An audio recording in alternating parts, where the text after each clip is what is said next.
Hay muchas cosas que para nosotros los creyentes es evidente, pero para las personas que están a nuestro alrededor, lamentablemente, eso no es claro. Aún dentro de los creyentes todavía no está claro cuánto puede influenciar ciertas actividades. Y una de estas es, lo que vamos a ver hoy día, la idolatría. ¿Cómo puede esto afectar la vida del creyente? ¿Qué es lo que nosotros tenemos que ver? Y cómo la palabra de Dios, sobre todo en el pasaje que vamos a aprender hoy día, en la primera carta a los Corintios, Pablo nos habla y hace referencia a la idolatría y a la actividad demoníaca detrás de todo esto.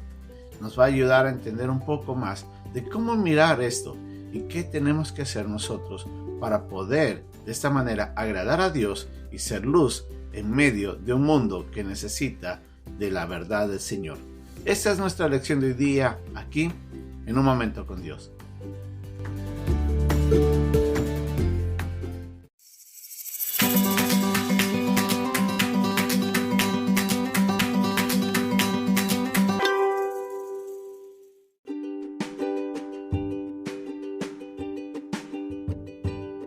El pasaje de hoy día se encuentra en la primera carta a los Corintios, capítulo 10, versículos 14 al 22.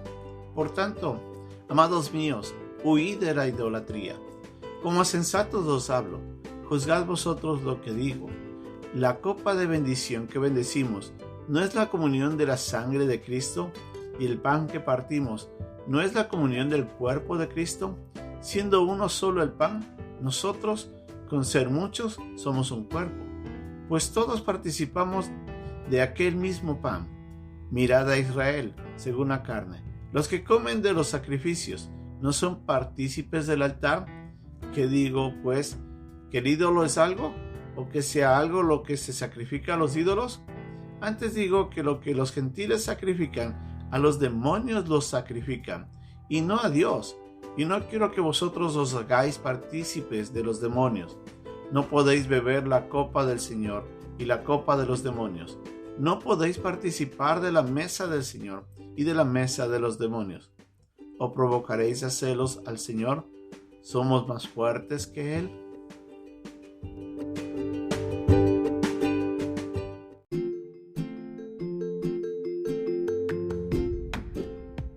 Pablo, ya en unos capítulos anteriores, en nuestra primera carta a los Corintios, sobre todo en el capítulo 8, había hecho mención a los ídolos y a la carne que se ofrecía. Y hablando en ese pasaje, Pablo hacía mención sobre todo a la carne sí como alimento. Un alimento que si las personas que no podían discernir entre si era bueno o malo, podía afectarles. Cuando un creyente había entendido de que la carne en sí era un producto de alimenticio y que podía ser usado dando acciones de gracia, él en ese pasaje menciona de que no había problema alimentarse de ellos, de esa carne que se vendía en las calles de Corinto. Pero en este pasaje, y al igual que en el pasaje del capítulo 8, ahora en el capítulo 10, Pablo nos recuerda de que si bien los ídolos no tienen poder en sí mismos, son imágenes, figuras creadas por hombre, que aunque tienen ojos, como dice el Salmo 115, no ven, aunque tienen manos no pueden hacer nada, aunque tienen oídos no escuchan, aunque son objetos simples y vacíos, sin poder alguno, detrás de ellos actúa un poder demoníaco. Tenemos que mirar un poco más sobre la idolatría y el poder que los demonios tienen detrás de esto y cómo la idolatría ha apartado al mundo de Dios desde el Antiguo Testamento.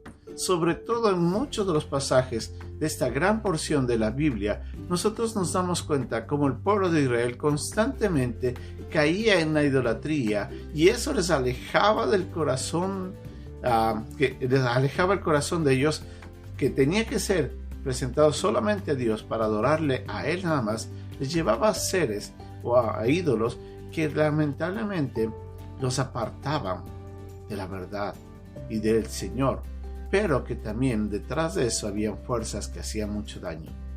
Si nosotros nos damos cuenta, desde el momento cuando, por ejemplo, Moisés se acerca a hablar con Faraón y le comienza a hablar y a pedirle de que deje de ir al pueblo de Israel de Egipto para adorar a Dios, Dios le había dicho a Moisés de que levante la vara y a través de él iba a hacer prodigios y señales.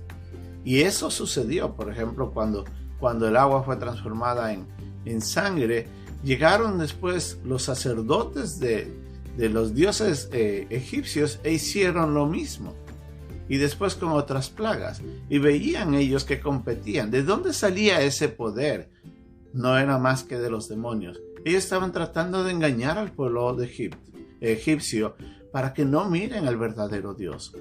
Pero llegó un momento en el que ya no pudieron hacer nada más y se dieron cuenta que solamente había un solo Dios, decían ellos, y es el Dios de Moisés.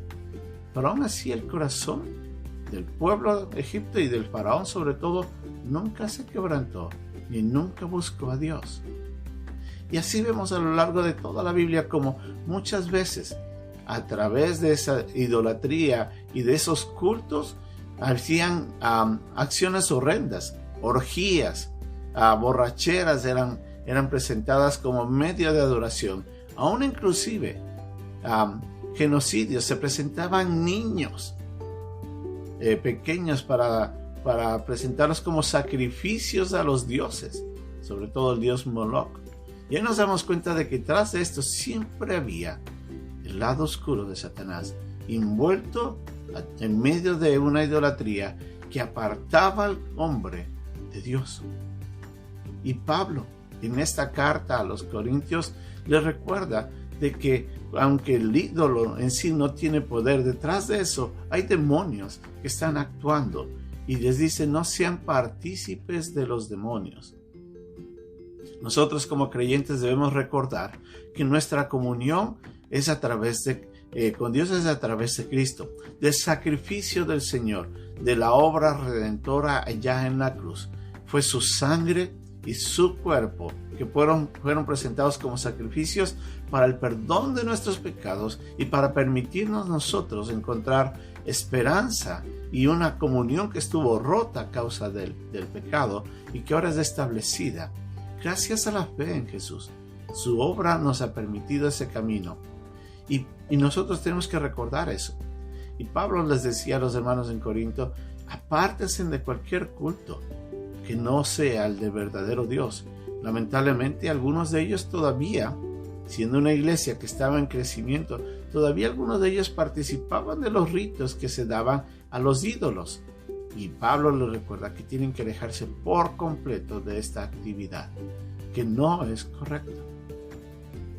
Aún Pablo, mencionando un poco hacia atrás a lo que era el Antiguo Testamento, les recuerda que en Israel se presentaban unos sacrificios de acción de gracias a Dios y que en esos sacrificios se presentaban animales y después de ellos se comía como agradecimiento a Dios. Y si bien eso fue algo que se estableció en el Antiguo Testamento, en el Nuevo Testamento no se tenía que seguir porque ya el sacrificio perfecto, el Cordero de Dios, fue presentado en el Calvario para nuestro perdón. Entonces Pablo les recuerda a ellos, si ustedes participan de estas actividades, están haciéndose partícipes de los demonios, así como cuando Israel participaba en una adoración a Dios. Ustedes o aquellos que participan en la idolatría, les decía, están participando de la adoración a demonios. Nosotros tenemos que ser luz. Y muchos de nosotros, lamentablemente, todavía tenemos familiares que están detrás de los ídolos, que están detrás de imágenes, que están detrás de figuras vacías, sin poder alguno, sin tener capacidad de actuar en favor de quienes buscan de ellos. Pero detrás de ellos a veces también está el poder de Satanás, que puede actuar como ángel de luz, como dice la Biblia, tratando de engañar al hombre y apartarlo de Dios. Que Dios nos ayude a hacer luz en medio de esta oscuridad. Que Dios nos ayude a llevar el Evangelio con amor y con verdad. Que Dios nos ayude a poder hablar a nuestros seres queridos, a nuestros amigos y conocidos y al mundo entero que hay un solo Dios, y ese Dios verdadero ya presentó a su Hijo en la cruz para el perdón de nuestros pecados, y es a través de Jesús que nosotros podemos llegar a esa comunión con Dios, a esa relación con Dios, a la verdadera adoración que solamente el único y santo Dios merece. Que Dios nos ayude en nuestro propósito de ser luz en la oscuridad. Que Dios nos bendiga.